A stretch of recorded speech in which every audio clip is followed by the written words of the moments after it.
Dans ces panaches, il y avait comme un polluant essentiel volcanique qui est le dioxyde de soufre.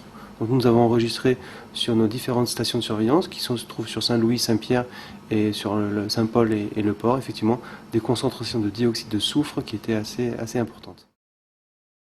Et on pense effectivement qu'aujourd'hui, les poissons semblent effectivement subir plutôt une atteinte toxique, neurotoxique, c'est-à-dire que vu leur état, probablement que les émanations sous-marines font que c'est neurologique, quoi. La mort des poissons se passe de manière neurologique et que ce n'est pas la température qui a l'air d'être le facteur déclenchant de la mortalité des poissons.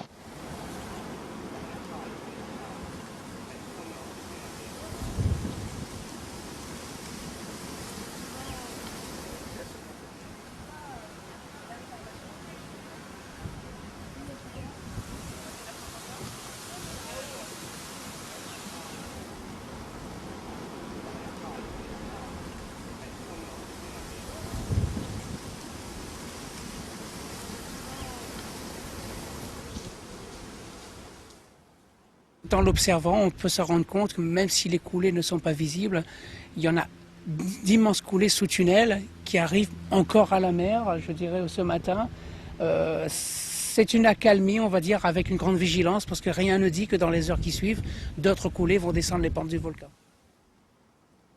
Les concentrations en dioxyde de soufre, en microgrammes par mètre cube, et vous avez une pointe en début de soirée vendredi, et une deuxième pointe en début de matinée samedi. Donc le seuil d'alerte, c'est la barre rouge. Donc 2486 microgrammes par mètre cube et par heure, c'est du jamais vu à La Réunion.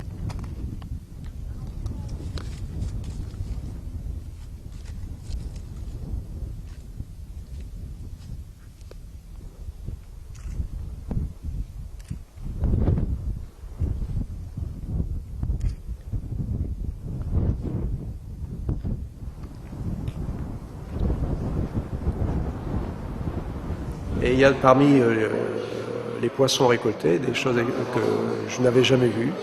Et pourtant, j'ai travaillé un peu sur toutes les mers du monde. Et donc, il y a sûrement des espèces très intéressantes parmi cette collection. Une belle piste, mais un chantier pénible pour les hommes et les machines.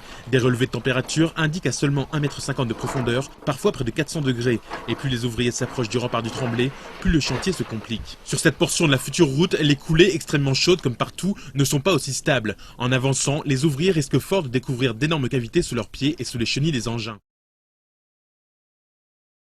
1,5 km de bitume, beaucoup de virages à travers la lave et un décor à couper le souffle.